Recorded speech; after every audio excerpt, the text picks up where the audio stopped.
It's worked so far, but we're not out yet. I wanna know what you're thinking. There are some things you can't hide. I wanna know what you're feeling. Tell me what's on your mind.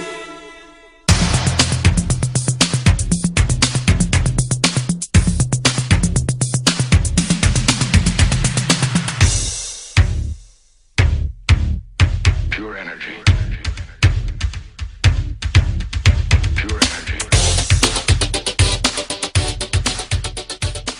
Hailing frequencies open, and welcome to Enterprising Individuals, the Star Trek discussion podcast that boldly goes into excruciating detail about the series, characters, and stories of the Star Trek universe.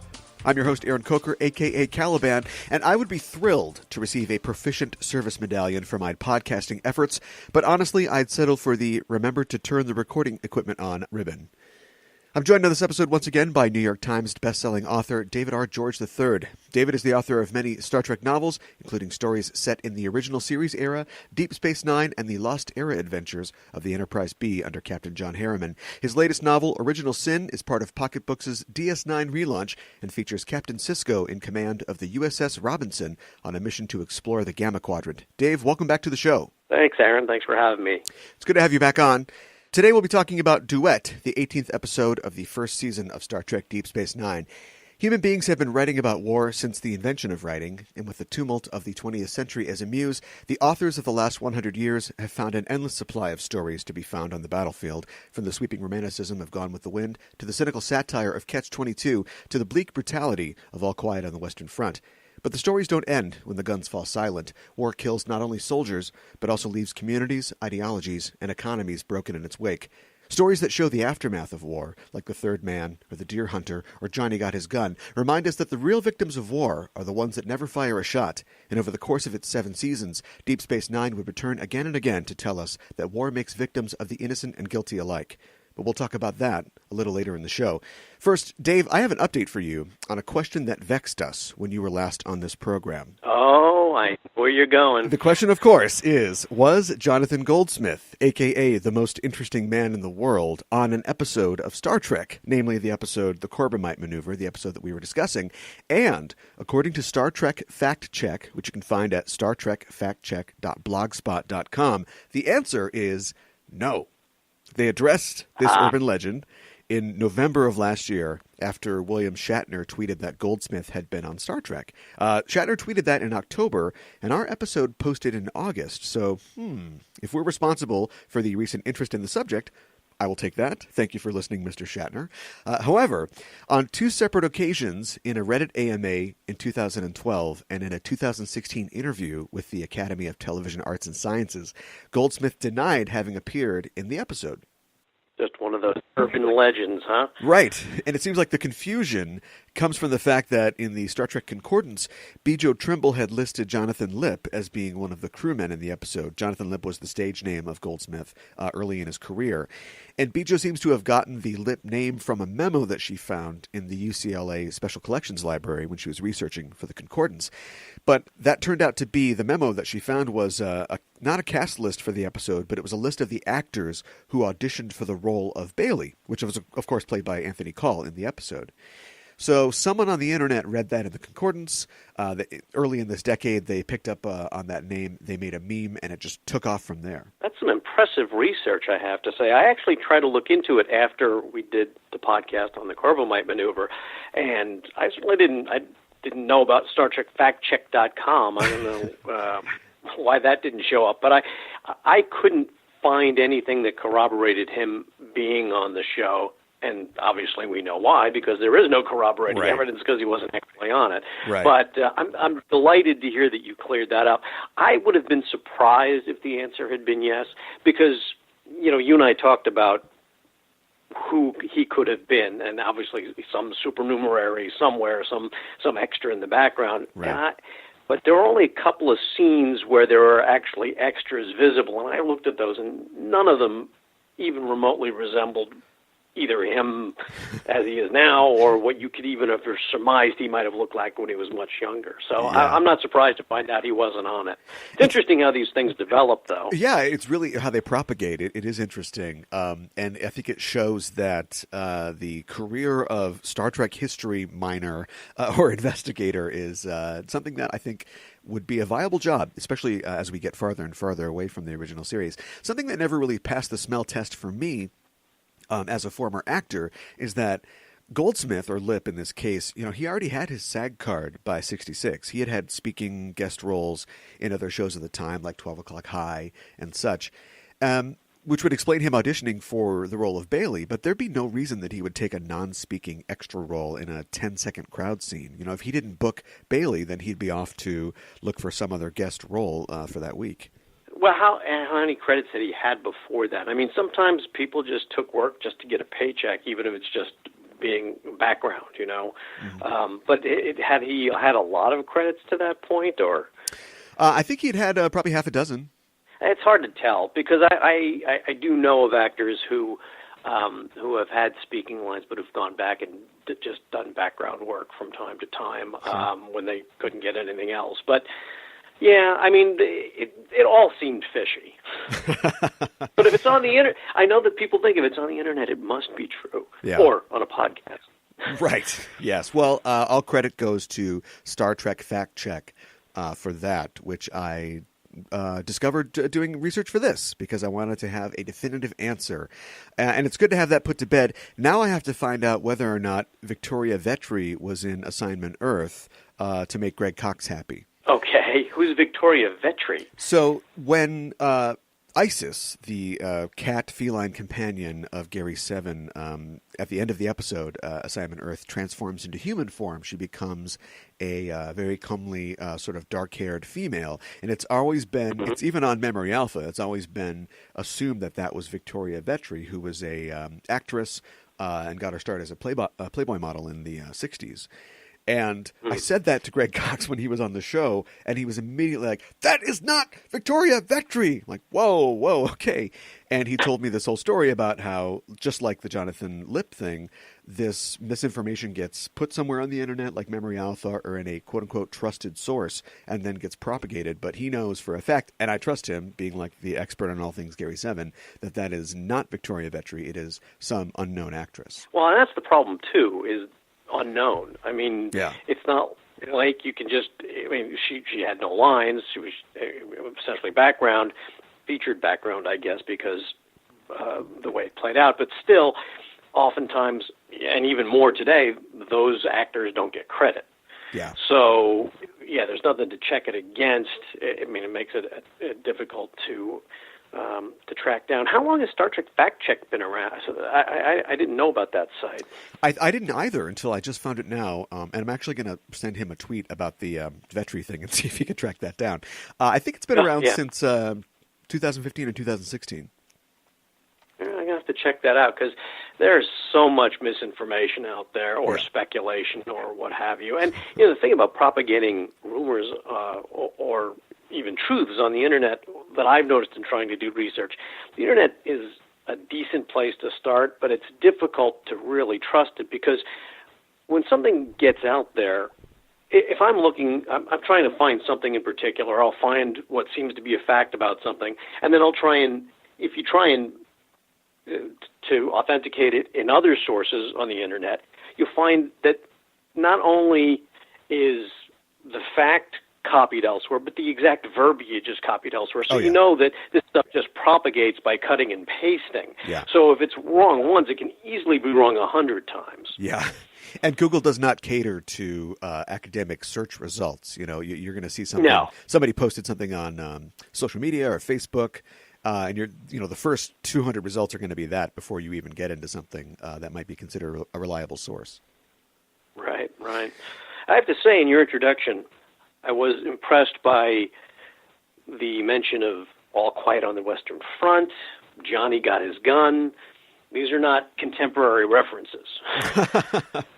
Well, they're excellent references, but that's. I mean, I'm delighted to hear somebody mention pieces like those that warrant keeping in the zeitgeist because they're just fantastic. Yeah, well, the 20th century was it was a growth market for war, and there was a lot of fiction that came out of that unfortunate fact. Something that we will definitely be talking about. And also I like the fact that you brought up the idea of misinformation and getting to what the truth is, because that certainly is reflected in this episode that we're going to talk about today. But before we get to that, you're something of a film aficionado. You're often posting reviews of films that you've seen on social media. Is this just a hobby for you, or would you ever consider like doing a movie book? I think I would consider certainly doing a movie book. Yeah, I am a film buff. I love movies, and from the beginning of the medium to now, I mean, there are terrible old movies, but there are great old movies, just as there are terrible new movies and great new movies. So, right. I have a passion for writing, I have a passion for film, so it just made sense to me. I just started doing film reviews sort of for no reason other than to, sort of amuse myself. I actually used to do it on Facebook for my friend. I didn't know what to post on Facebook. I didn't, I wanted to stay in touch with people that were not in my life every single day, right, and keep up with what they were doing, but I didn't know what I wanted to post about myself. It's like, I don't. Nobody cares what I'm having for breakfast or what I'm doing this evening. But so I just started posting what I used to call capsule film reviews, because at some point Facebook limited posts to like 600 characters or something. So I just used to, when I would see a movie, I would just post a little capsule review of it, and to my astonishment, my friends just loved it. So, I created my own website last year, and so I've just started taking to creating full-blown reviews, which are far more than 600 characters, and right. I just enjoy doing that. So I actually have thought about sort of seeking out actually a movie reviewer position for a paper or a website or something like that. I'm not entirely sure how to go about doing that. So if there's anybody out there for a magazine or a newspaper or a website who's looking for a movie reviewer, go to drgii.com and contact me. Sure. If anybody wants a New York Times bestselling author to review movies, this is the guy for you. There you go. I won't ask you what your favorite film is, because I know I can't answer that question, but do you have a favorite genre of film? I'm sort of just a kind of a mainstream drama kind of guy. Oh, okay. I do have, my two favorite films, and they sort of alternate about which is my favorite, I think are, to me, the same film, just with different takes on them. One is Citizen Kane. Okay. Pretty easy to run that one up the flagpole and get it saluted. Right. But it's a great film, not just because of the content, not just because of the acting and the directing and all of that, but also because it was groundbreaking movie making. Yeah. It's difficult sometimes to go back and look at the film and realize that a lot of the kinds of shots that Orson Welles was doing had never been done before. Right. Movies were, to that point, shot in a certain way, and he just revolutionized it. But it's also a great story. It's a tragic story of a man. My other favorite film is It's a Wonderful Life, which is the story of a man, but the exact opposite of Citizen Kane. And I had actually never seen It's a Wonderful Life until I was an adult, well into my adulthood. I had this sort of pop culture notion about what the film was because it was all over the place. At some point, it had fallen out of copyright, and so everybody was broadcasting it, and they were stripping it so they could fit in more commercials and things like that. Yeah. And I don't know. I saw it all the time. I saw snippets here and there, but I don't know. It was nothing that ever appealed to me. I thought of it as schmaltz. Yeah. This was just my notion of it without even having watched it. But when I watched it, I realized that it was an astonishingly good film. And Jimmy Stewart and Donna Reed are amazing in it. And really, it's you could argue that it's science fiction. Maybe more fantasy. But I mean, there is essentially there's a sideways sort of time travel in it. And it's, it's sort of a take on A Christmas Carol too, in a way, but it's just a fantastic movie. But I've got a lot of films that I just love. But those, I think those two are at the top of the list. Actually, this past weekend, I just went and saw Casablanca on the big screen. Sure. There's a revival house here that occasionally shows old movies. Last week I saw To Kill a Mockingbird. This week I saw Casablanca, and Casablanca also, and To Kill a Mockingbird, both fantastic films. Well, let's move on and keep talking about Star Trek, I guess. Have you been watching Star Trek Discovery? I've been traveling a lot. I saw the first episode, but I have not watched beyond that. I just have not been in town to be able to do that, so that's something on my list. Sure. I would say definitely catch up on it if you can, and I'll give you a slight spoiler for the last episode, but Clint Howard does appear in the finale of the first season, which is fantastic. But, and yes, one of my closest friends is Kirsten Beyer. Sure. Who is on the show. She's a staff writer on the show, actually story editor now. Yeah. So I have great familiarity with what's going on the show. He's actually, in the episode, he plays sort of a scummy Orion guy, and I'm sad to see that he's moved on from Tranya to inhalants. He's doing volcano vapors, so bad news. Gateway. Well, doesn't Discovery antedate the original series? So yeah, I guess yeah. The vapors are the gateway to Tranya. Yeah, that's what it is.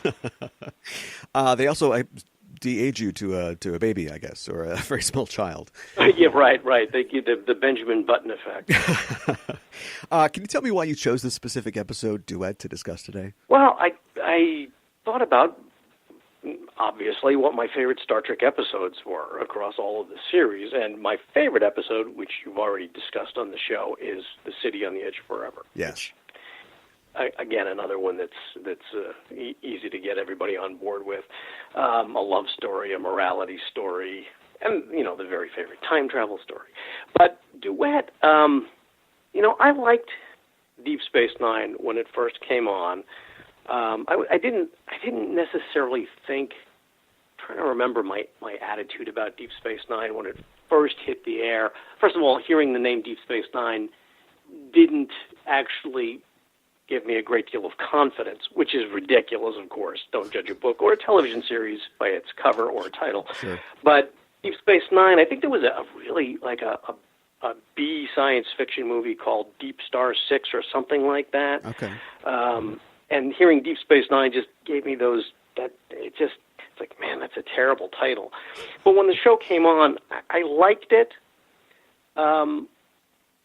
And then later, when I was writing Deep Space Nine, and I actually would watch the series again on DVD from beginning to end.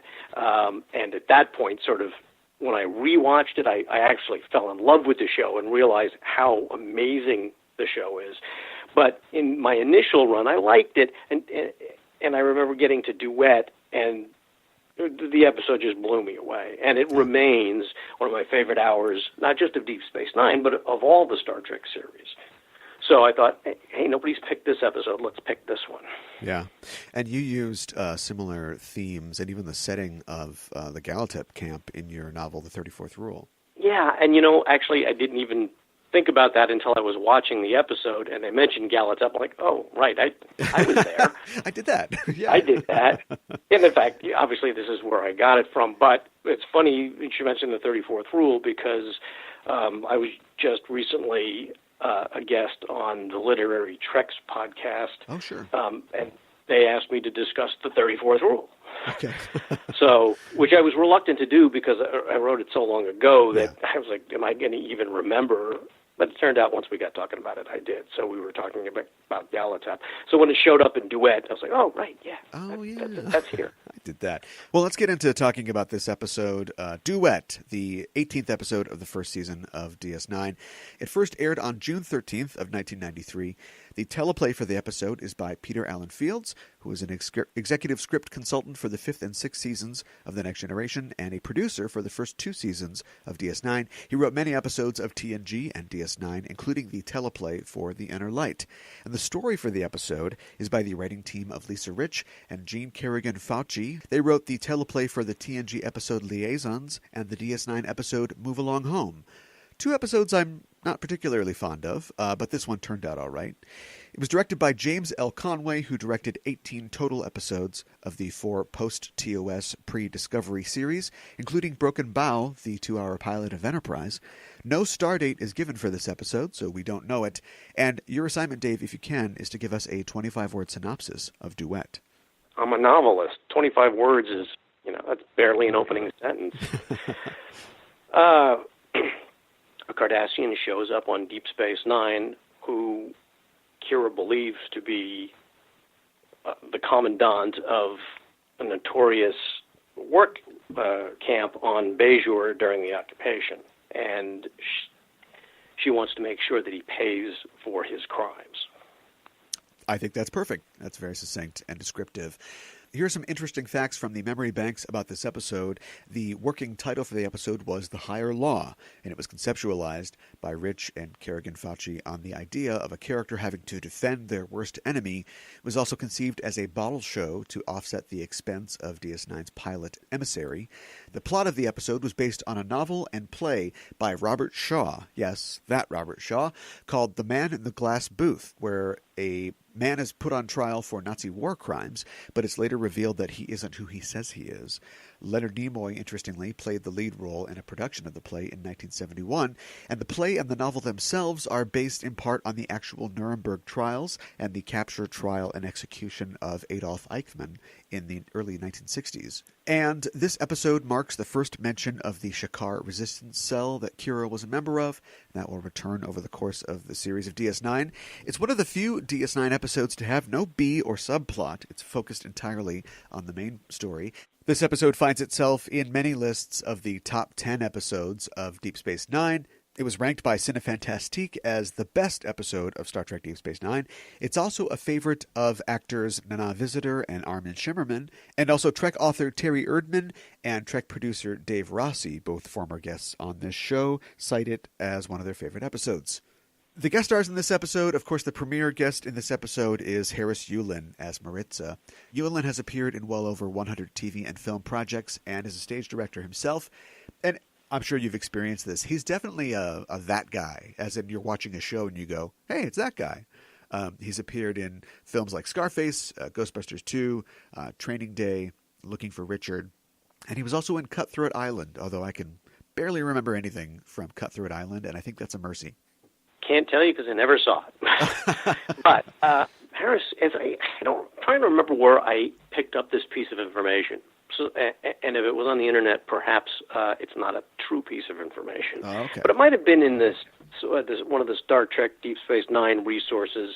There's a Deep Space Nine book, a trade paperback that's fairly thick that actually discusses the making of every episode. So there's some behind-the-scenes stuff. Okay. So it might be from there that I picked it up.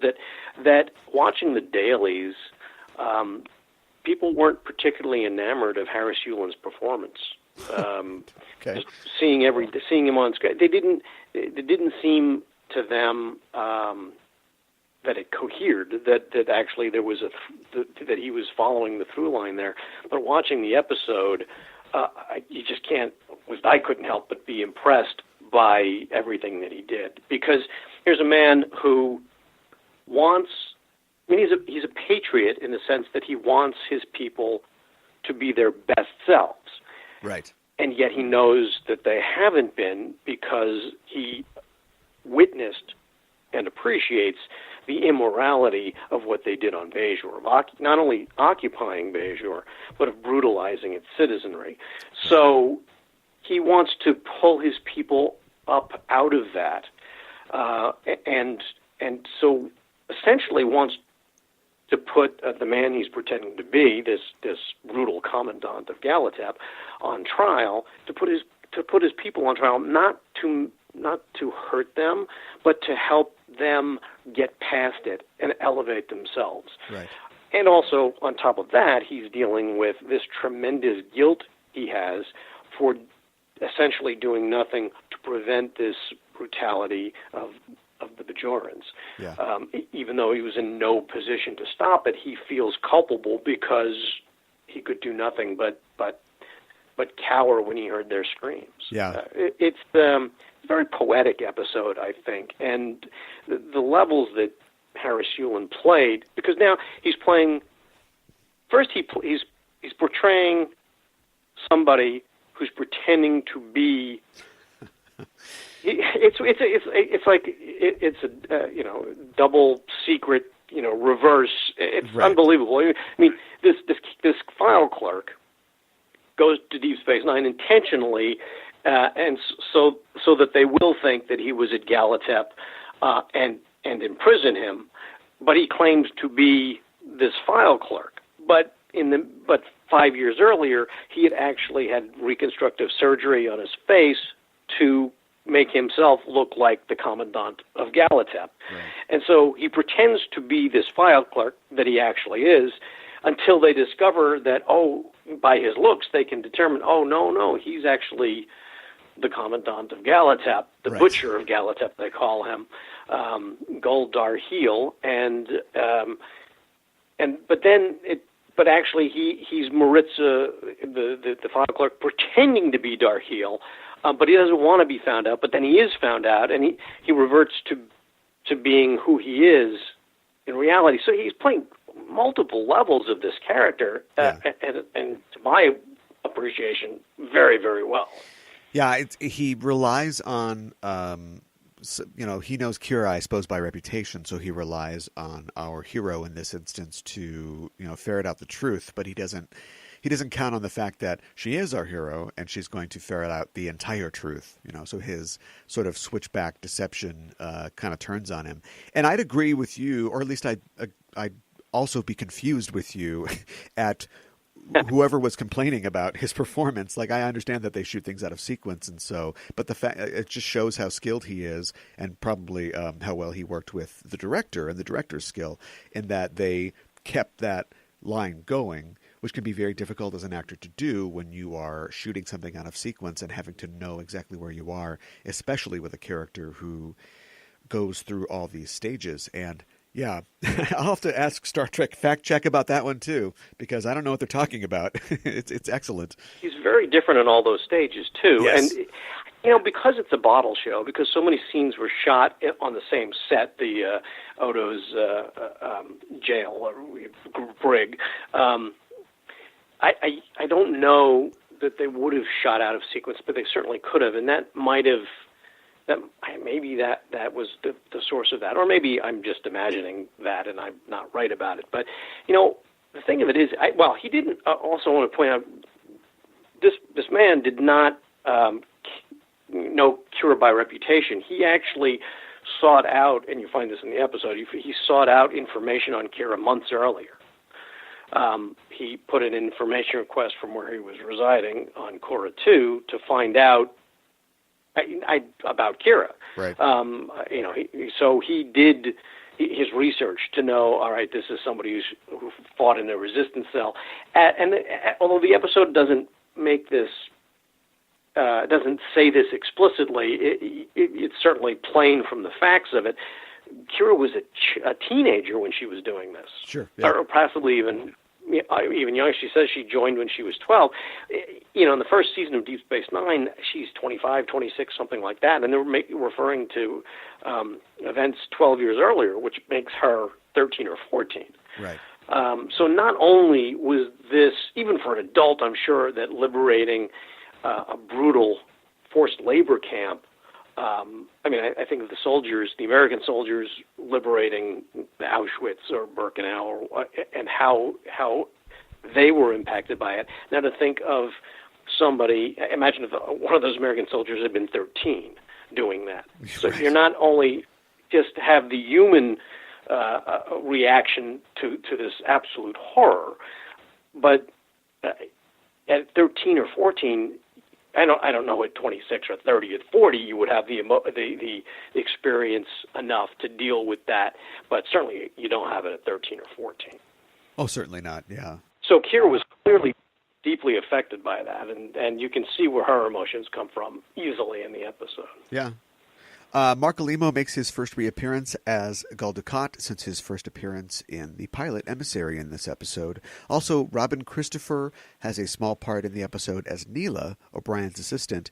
She's important because she would go on to play a larger role in the next episode and season finale, In the Hands of the Prophets.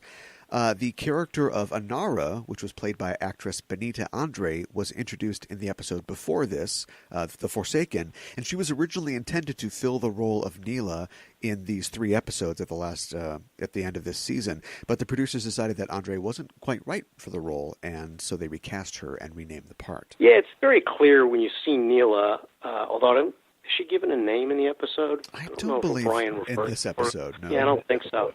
But you see them working together, and then they're both squatting before a panel, and she's making adjustments under his direction. Right. And then she stands up, and they stand up. Well, she stands up. I don't know if he stood up, because the camera then follows her and focuses on her. Yeah. And it's kind of an odd moment if you don't know what's coming in the next episode. Right. Why are they keeping the camera on this character who doesn't have a name and I don't even know?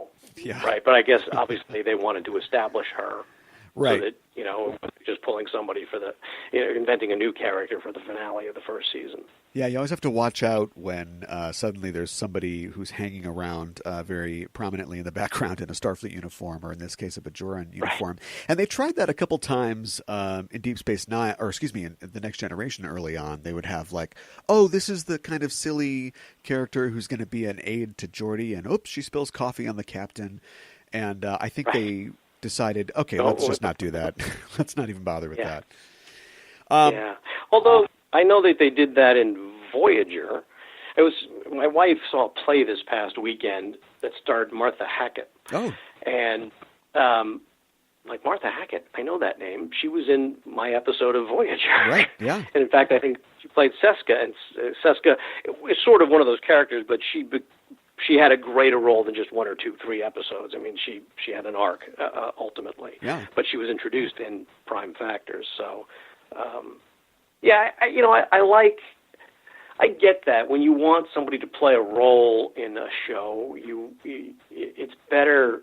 It feels more natural if they're already there, especially if it's something dramatic. Otherwise, it just feels sort of convenient, We're just creating this character that we've never seen before. I mean, somebody that is part of the crew or whatever.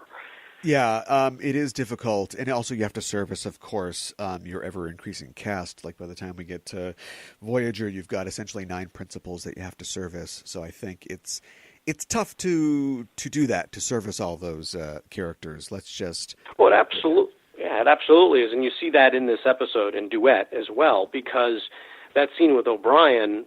I mean, he's there, and then he has another line or 2 lines later in the scene, and that's it for O'Brien in the episode. Yeah. And then there's really just a quick scene of some Galatep survivors outside Odo's office. Yeah, right. Waiting to find, and then you see Quark, and Quark, makes an observation to Odo, and that's it for Quark. So, yeah, I mean, obviously.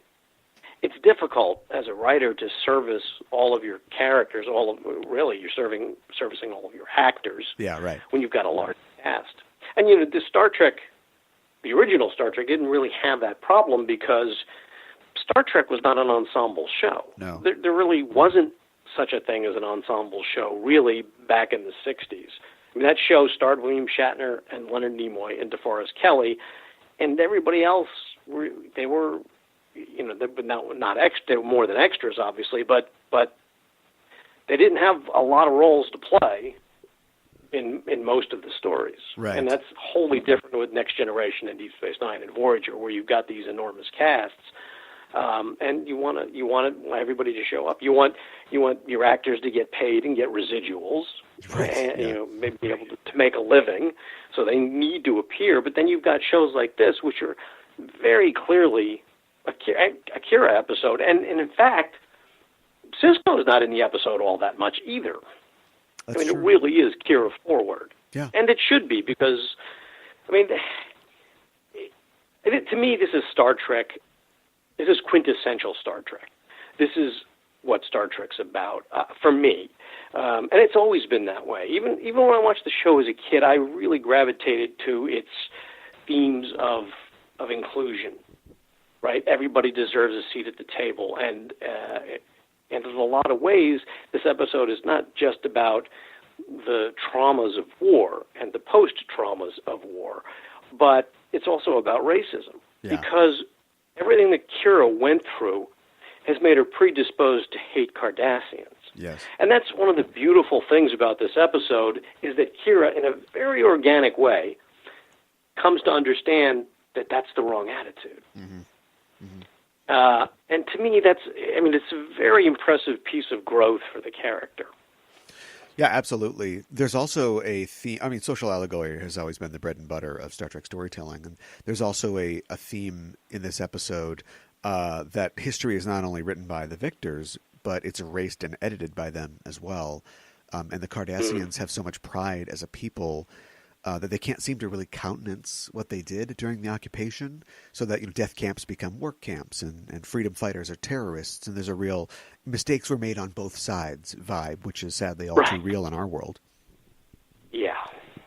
It's interesting because when Maritza is playing Gul Darhe'el and he's trying to antagonize Kira, he wants Kira to hate him because he wants her to bring that Darhe'el, but also all of Cardassia to account for what they did. And he wants her to make, and all of Bajor, to make Cardassia account for itself.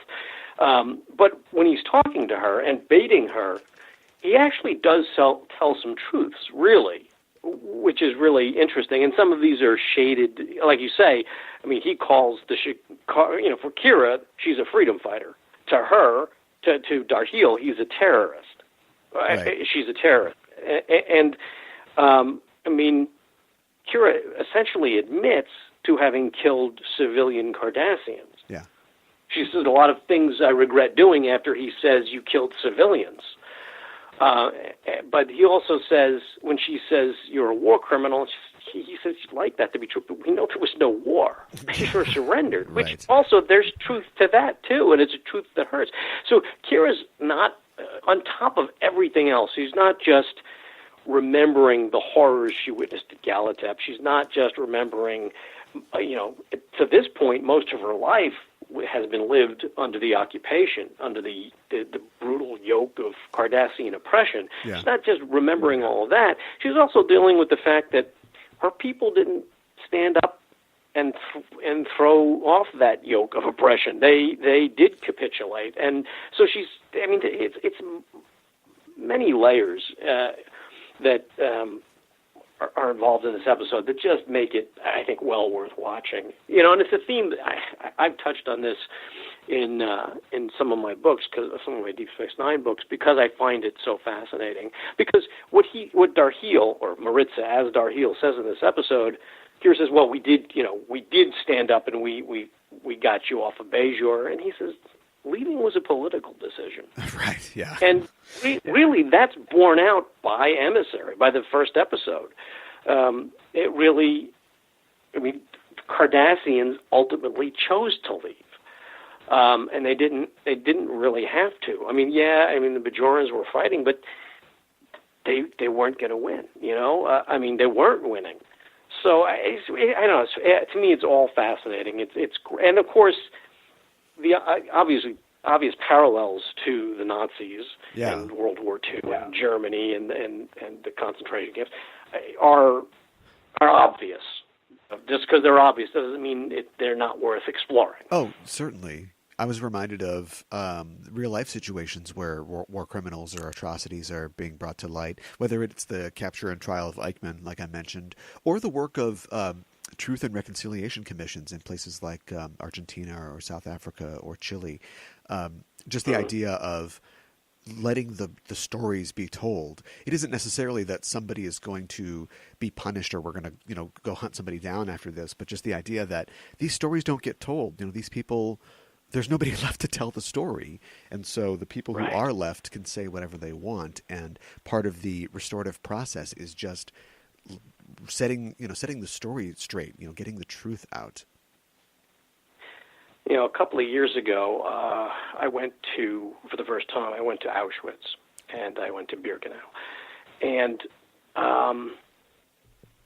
it was an amazing experience.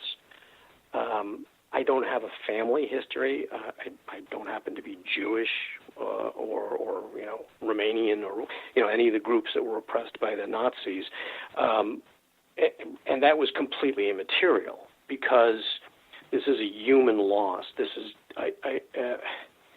it was astonishing to be there and experience it. I actually think everybody should go and experience what it was like. But one of the things that was most fascinating to me was the amount of physical evidence that has been preserved specifically to avoid Holocaust denial. Sure.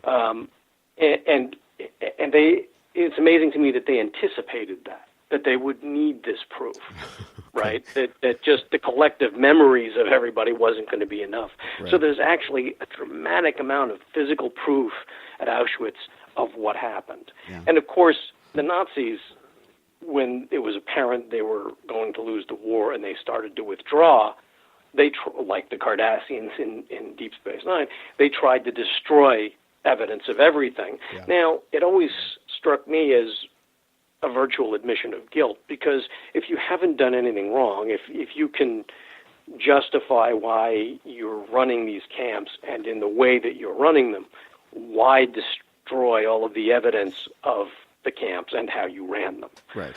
Right? I mean, you don't need to destroy evidence of your good works. Exactly right. I think it's telling. I think it's telling that Maritza's role in the camp was that of a record keeper, of a file clerk, and it is ultimately the Cardassians' desire for order and keeping records. That basically, causes him to want to bring this to light. Like he's not going to let this just go away.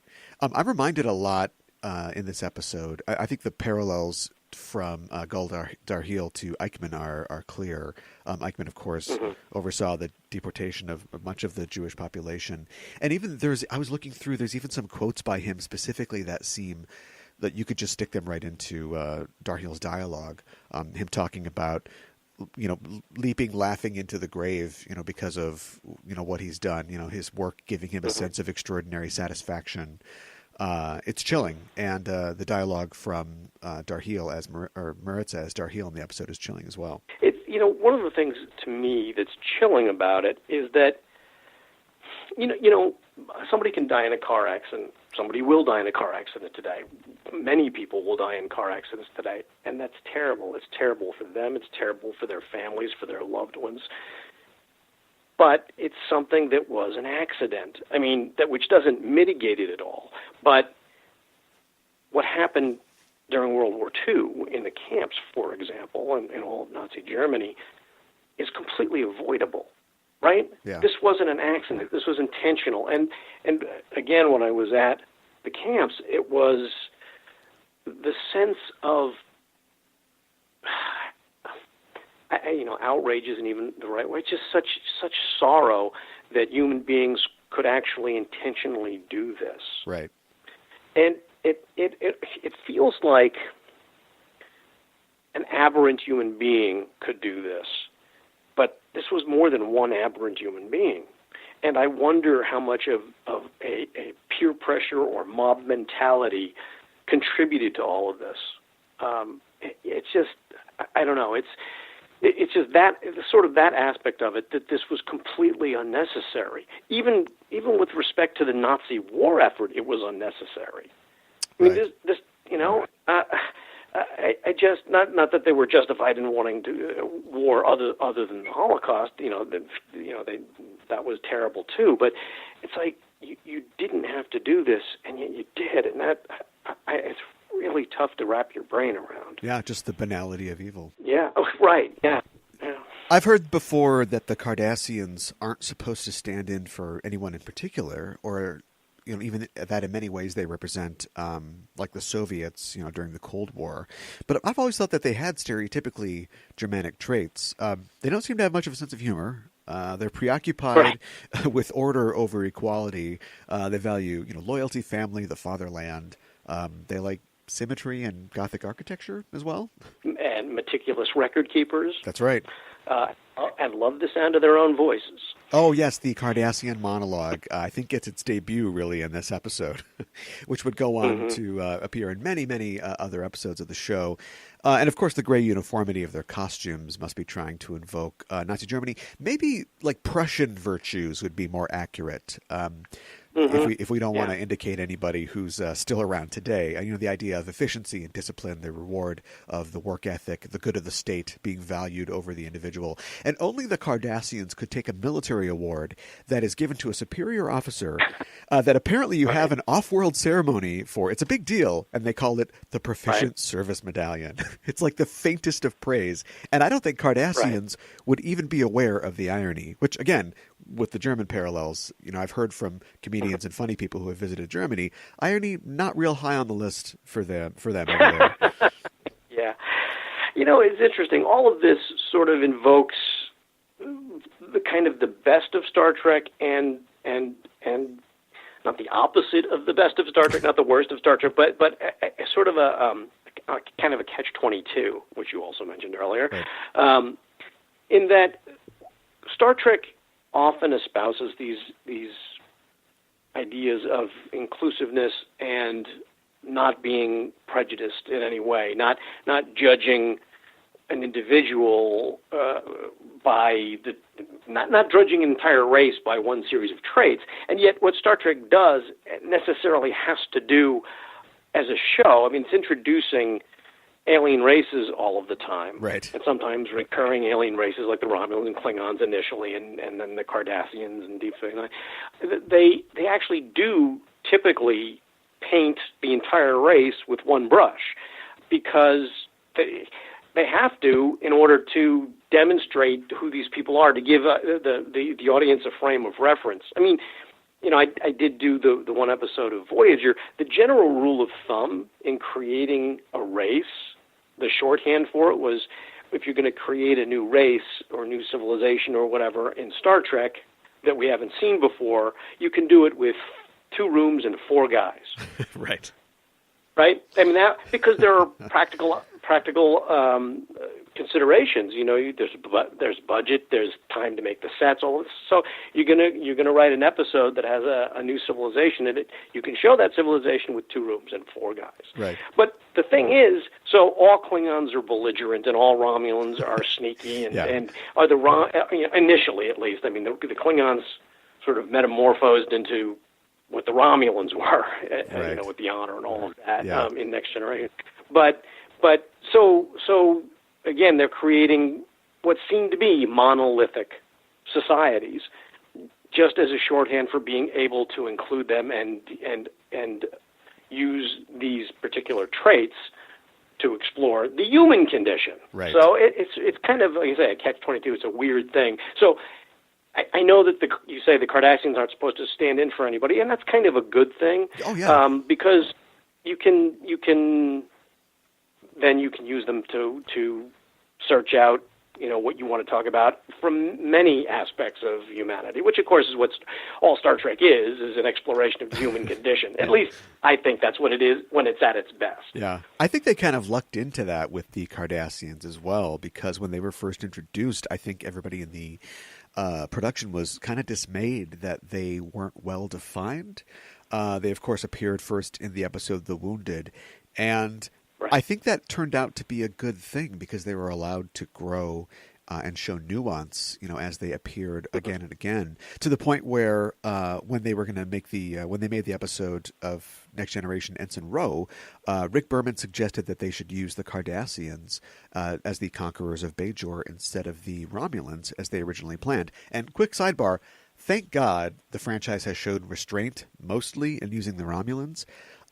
I feel like every time I read, in the behind-the-scenes information about an interesting antagonist, I see, it was originally planned that the Romulans would yada, yada, yada, and they're definitely better in small doses. In fact, the first Romulan episode, Balance of Terror, which we've covered previously on this show, has the theme that we see in The Wounded and this, which is like, we're not so different. Neither of us want these horrors of war to propagate. And I'd actually recommend The Wounded which we've also covered on this show, as a nice companion piece for this episode because, it shows what effect the war has on combatants.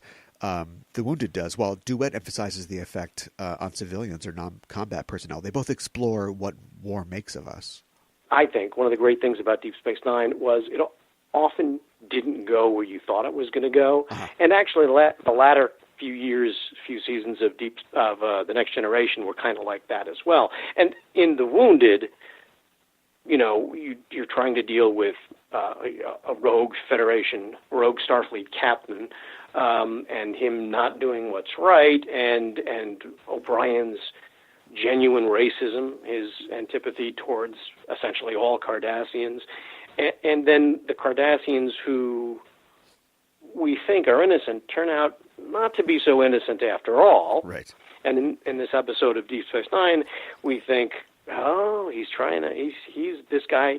From the get-go something's off, because otherwise why would he show up, Yeah. And we think, oh, this guy's pretending not to be a war criminal, but he really is, but it turns out he really wasn't. So it zigs and then zags, and I really always dug that about Deep Space Nine. Yeah, certainly this episode in particular, those twists are very well constructed and they're very well timed. There aren't any forced, act breaks in this where we just push in on a character and have to sort of manufacture a drama. Like those dominoes fall at the perfect time where we think we're going one way and then we're going somewhere else, and it's always recontextualizing, what we understand about this character. And I think that we'd be remiss if we didn't talk a little more about the breakout performances in this episode. I hope I'm not totally alone in not initially being immediately impressed with the character of Kira early in the first season. I feel like her characterization was mainly often gets mad. Yeah. And Nana Visitor was definitely checking the passionate and animated boxes in her portrayal and checking them hard. But she really comes into her own here, and Visitor is doing some fantastic and subtle work as she's going through the emotions of anger and pleading and triumph and pity. It's the kind of hook for the character that'll serve as a foundation going forward for the whole series. The idea that, like O'Brien, she's got to get over her anger and resentment. And then, of course, the parallels come full circle when she is assisting the Cardassians in staging their own revolution at the end of the series. Yeah, absolutely. I mean, there's the line in, I think it's in The Dogs of War, where Damar, when he gets word that the Dominion has just killed, laid waste to a Cardassian city, or just millions of Cardassian civilians dead. He says, what kind of a person would kill innocent women and children? Yeah, they kill his family. Right, and they say that, he says it in front of Kira. Yeah, that's in Tacking Into the Wind. And our reaction is great. I mean, she just says, yeah, what kind of people? And it doesn't have to say what, but it's interesting because, I mean, this is what drama is all about, is character arcs, is growth, is conflict, and seeing Kira ultimately conflicted and dealing with her prejudices without saying that, without speaking those words. I don't know. It's a very deft script, I think. Absolutely. A terrific story, and the look on her face, I would agree with you, that Nana Visitor definitely grew with the role. And the look on her face at the very end of the episode, it's just fantastic. It's incredibly poignant. Yeah. In fact, the episode really, I just watched it again. I hadn't watched it in some years, and made me tear up at the end. It's just, the last scenes with Harris Yulin as Maritza pretending to be Darheel, but having to deal with his own guilt of being ineffective, completely ineffectual at resisting the bad behavior of his people. He knew what the Cardassians were doing was wrong, but he was powerless to stop them, and he is clearly racked with guilt because of that. It's an episode well worth watching, and absolutely stands on its own, too. You really actually don't have to have any backstory on the Romulans. There you go. You don't have to have any backstory on the Romulans. That's true. Yeah. But you actually don't need to have any backstory on the Cardassians or the Bajorans either, because what you need to know is mentioned in the episode. The fact that there was an occupation of Bajor by Cardassia, the fact that there was this forced labor camp, the fact that Bajor is now free. All of that is in the episode. Yeah, it's pretty self-contained.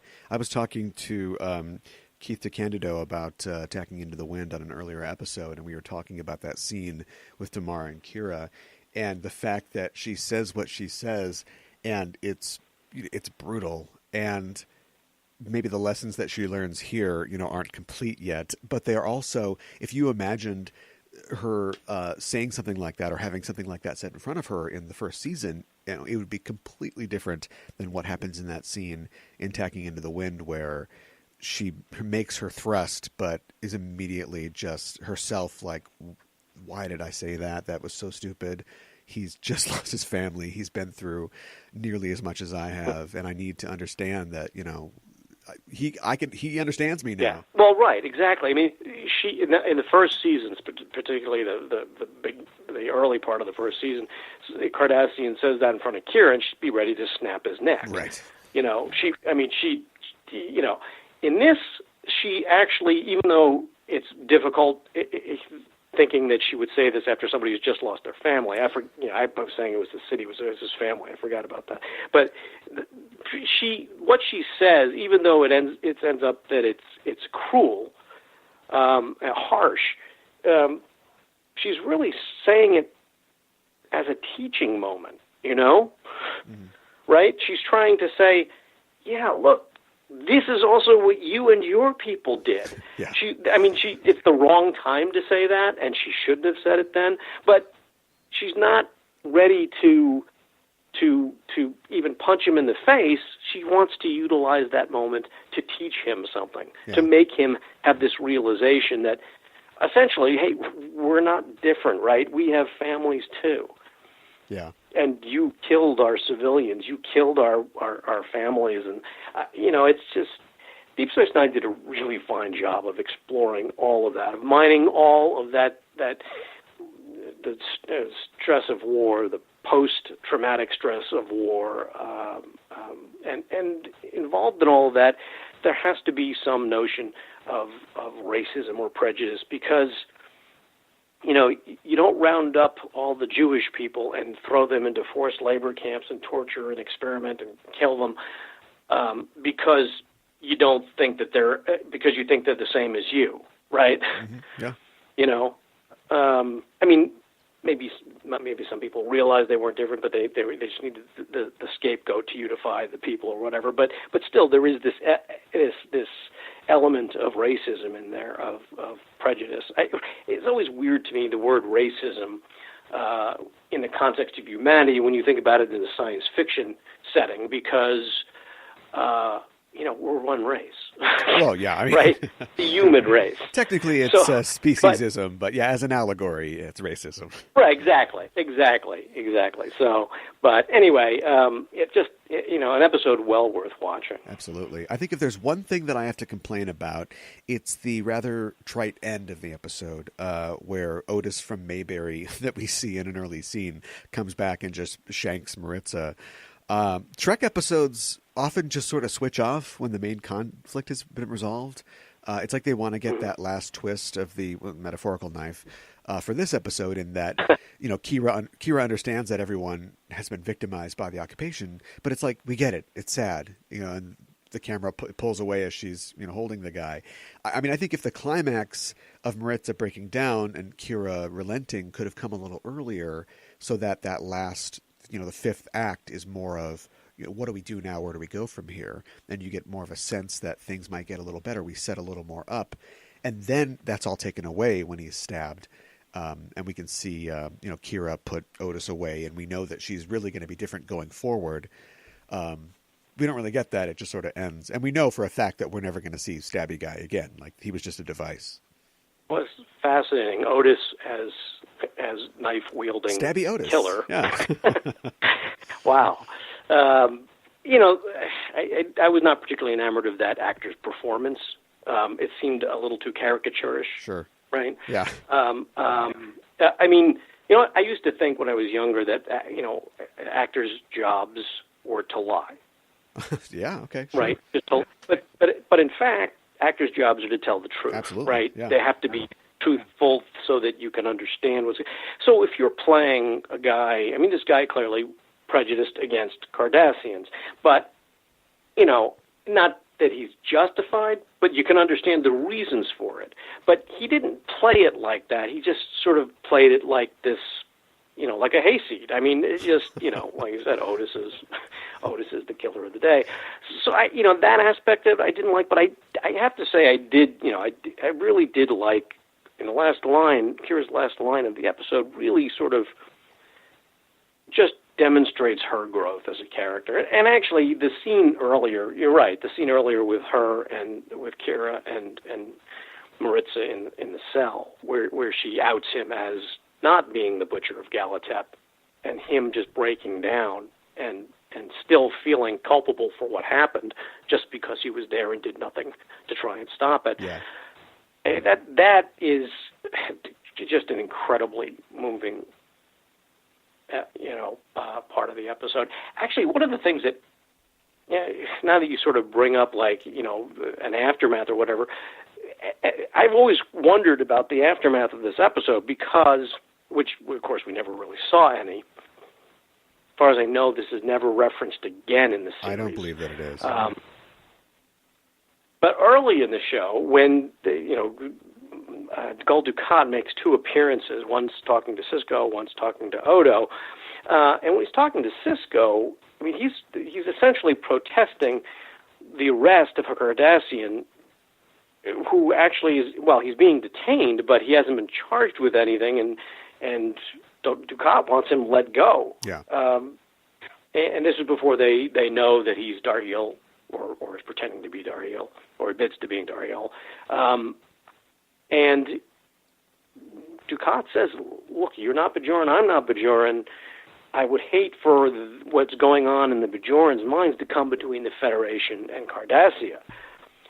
Really an implied threat of, this is, if not an act of war, possibly, it's something that's going to make the relations, diplomatic relations between our countries deteriorate. And so there's, if anything should, and Dukat said that if anything should happen to this man while he's in custody, that's going to be a problem. Well, something did happen to this man. No, he wasn't in custody at the time. He'd been released, but still, a Bajoran killed a Cardassian who was not guilty.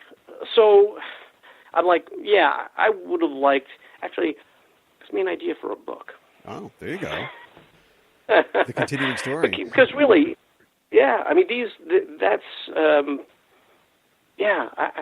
I want to know. I want to know more too. I think that they possibly didn't want to muddle their message too much, because really, if you're making a story about, essentially racism, the final beat of this is that Otis walks. You know what I mean? Like he's arrested for murder. He is remanded to the Bajoran, judicial system, and the guy killed a suspected war criminal, and he just walks, like he just goes free. And then, of course, we have to feel bad about that. And I think that was maybe too many beats to put into an episode like this. We wanted to focus on the fact that Kira had specifically changed and been touched by seeing this Cardassian.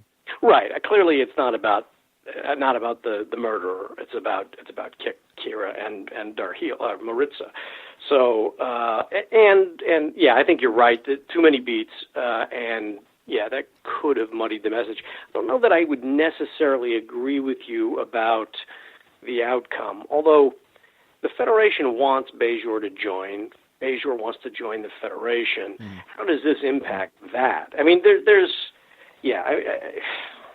I mean, how does it impact? How would Otis going free after killing an innocent Cardassian? How does that play out in Bajor's petition for entrance into the Federation? I mean, that's that's true. So I mean, there's kind of a lot there. So probably more than 42 minutes could handle. I think so. Just rewinding a little bit, if I still can, I appreciated your comments about an actor's job being to be honest and not to deceive. And I actually was in a production of a play called Death in the Maiden, which is by Ariel Dorfman. It was made into a movie, I don't know, in the 90s. And it's about a woman who was abducted and tortured in Chile during the reign of Pinochet. And she and her husband have a guest for dinner, and she becomes convinced that the guest was the man who was in charge of her torture. And so she kidnaps him and sort of tortures him a little. And the action of the play is her trying to convince her husband that this is the guy, but they're not sure, and should they do something to him. And so it has parallels. I probably should have mentioned earlier, it has a lot of parallels to this episode. But I played the doctor, and people ask me, did you do it or not? Are you the guy? Because it remains unresolved by the end of the play. And I said, the only way to play it is, no, I'm not that guy. I can't sit here and play that I am him and I'm pretending to not be, or I'm some diabolical genius. Like, really, the only way I am convinced that I'm not him. And so whatever you want to take from that as an audience member, fine. But you can only play it like truthfully. There are villains out there who are, crazed madmen. Sure. And to me, those are absolutely the least interesting. Yeah. The most interesting villains, even though I've written an occasional crazed madman, and they are fun to write. Well, yeah. But, and actually, I sort of had one in the 34th Rule, which has Quark and Rom being detained in Galatep by a Bajoran who has gone around the bend sort of because of the occupation. Yeah. This guy is now in charge of detaining these Ferengi, and he the post-traumatic stress of it. He was an inmate, and now he's the warden, and he just can't handle it. But to me, villains are far more interesting when they don't. Even if you're a villain, even if you are the antagonist in the piece, as an actor, it seems to me, and even the character, you have to justify your act. You can't think you're a villain. If you think you're a villain, you change your ways. If you think you're a bad person, you stop being a bad person. But, people have to justify their actions. People do it all the time in much smaller ways and with much lesser bad behavior. People, it's interesting, living in Los Angeles, if you're on the highway and you put your directional on to change lanes, I would say fully 75% of the time, probably much higher percentage than that, the person in that lane will speed up so that you can't get in front of them. Yeah. Right? In other parts of the country, you put on your turn signal to change lanes, and somebody backs off to let you in. Yeah. Now, the thing of it is that in Los Angeles, Los Angeles isn't really a city, it's a sprawl, and there are millions and millions of people. The person you cut off, you're not going to end up seeing them at the corner store later that day. So there are really no repercussions to your bad behavior, your small act of bad behavior, right? You live in a small town with 750 people, you don't cut the guy off because you're likely to see him at the barber shop later in the week, right? He knows who you are, and you will be held to account for your actions. Yeah, it's dehumanizing other people. It's dehumanizing other people, and oftentimes elevating yourself, being just so self-involved that you can't put yourself even for a second in somebody else's shoes. Like, the same person who would not let the person in if they're signaling, also, if that happened to them, somebody wouldn't let them in, they'd be mad at that person, even though they exhibit the same behavior. So you're sort of, not walking in another person's shoes is the part of the problem. Yeah. Anyway. And that's what makes Maritz's sacrifice really stand out, is that he is somebody who I think Dave Mack, frequent guest on the show, would describe him as a sin eater. In this case, he is taking on the sins of the Cardassian people himself, even though he is not particularly explicitly guilty of them, but he himself is trying to sacrifice himself in order to call attention to what the Cardassians did and to make them pay, so their society can move forward. Oh, absolutely. Yeah, absolutely. Although he does feel his own version of guilt for he does feel some measure of complicity simply by not taking action against them. So so he is walking in the Bajoran's shoes, but also Kira then is walking in his shoes too, because she sees that this man really isn't guilty in the way that she thought he was. I mean, Kira at one point in the episode says just because he was there, because she doesn't say this explicitly, but the implication is, file clerk or not, he was a part of this terrible thing that was done, and so he is guilty. Yeah. And she kind of changes her tune by the end of the episode, realizing you couldn't have done anything. Yeah.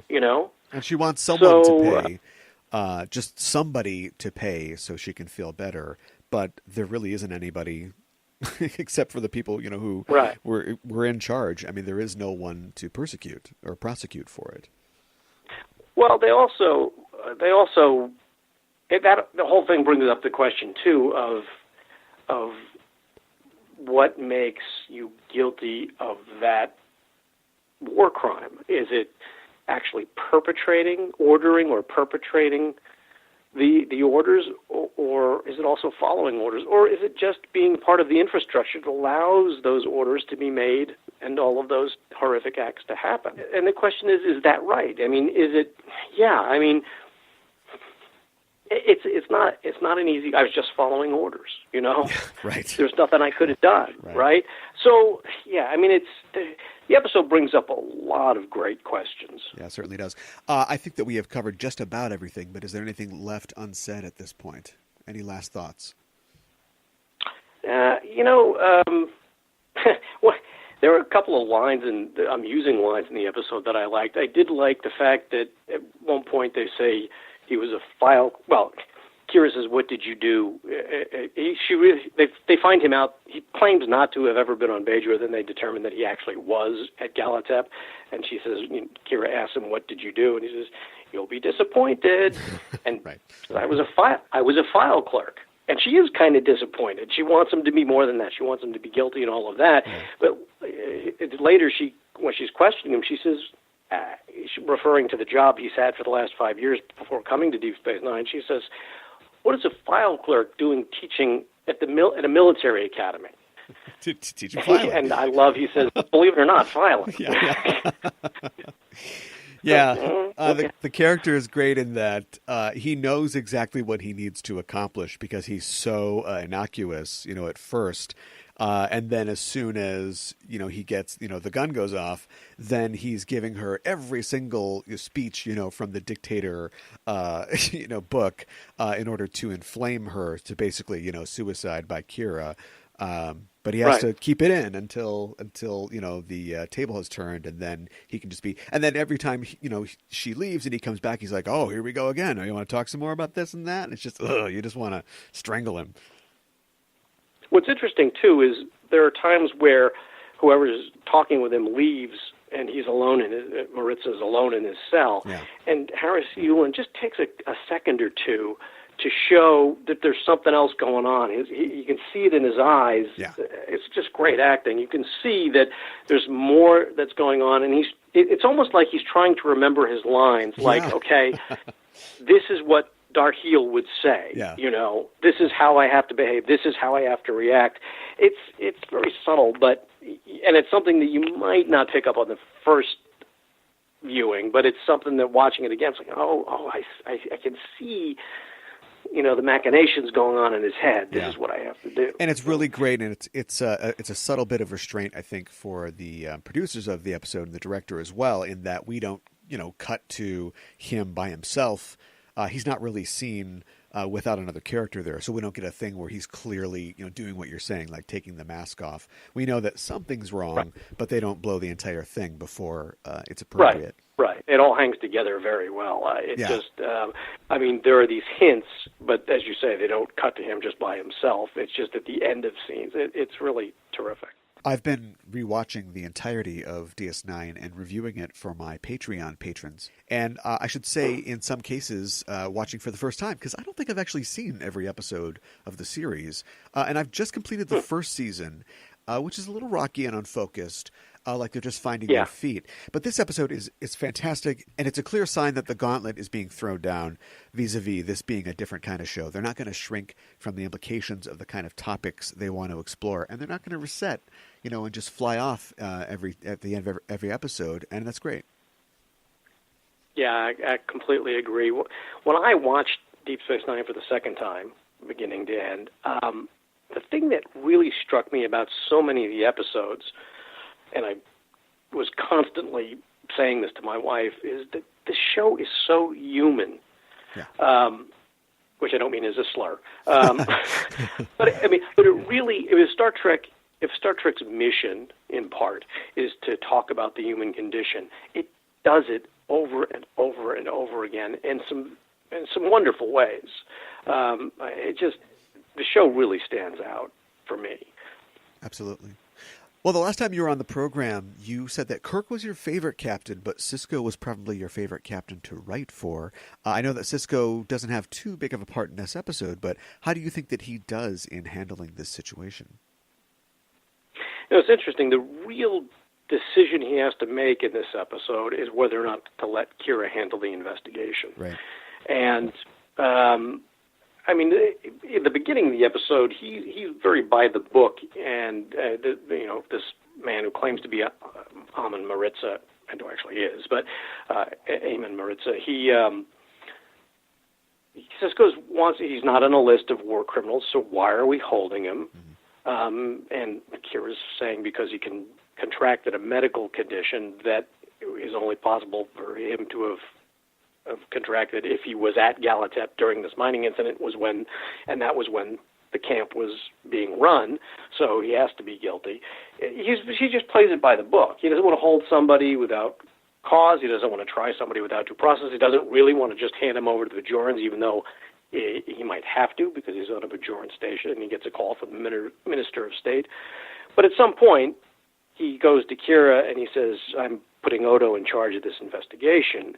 And she makes a case, she pleads with him to let her handle it.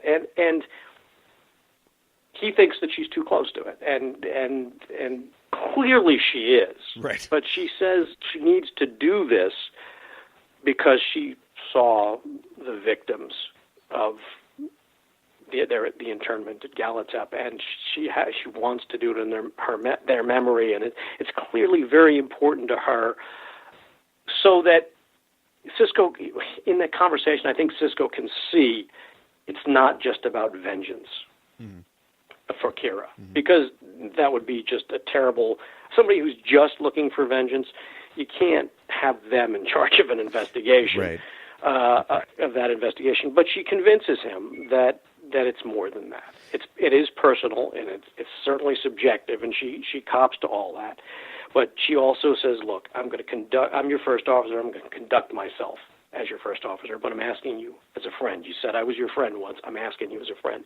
And he reconsiders and lets her lead the investigation. And obviously, she's hard with Maritza, and she does believe he's guilty, but she did conduct the investigation above board, because in the end she comes around to understand exactly who he is and what he was doing and why he was doing it. So Sisko's decision-making in this case proves to be justified. Yeah, and he trusts her. Sisko, as we know, is not somebody that you can easily push around. And even in this episode, there are people trying to lean on him, but she comes to him and she's honest about her position and the situation, and just asks him if she can do this. And at this point, we were talking about the show sort of building on what's come before.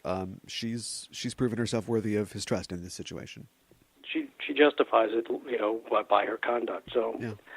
So good commanding on Sisko's part. For appearing on the show a second time, you will receive a promotion to Lieutenant Junior grade, and I believe that you expressed a desire to climb the ranks of command, but also possibly to work in a scientific field. And I was thinking, somebody has to be in charge in science, whether you're in the astrophysics lab or the xenobiology department. You could be the person ordering someone to perform that 13-hour gravity experiment, or to take a sample of that creature's mucosal excretions. Delegate.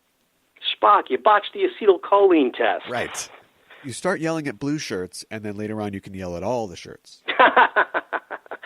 Well, or just command a science vessel, ultimately. Or that too, yeah. And I have to imagine that... I'll settle for department to begin with. I'd have to imagine that the nerds won't fight back quite as much. They're used to it. Yeah.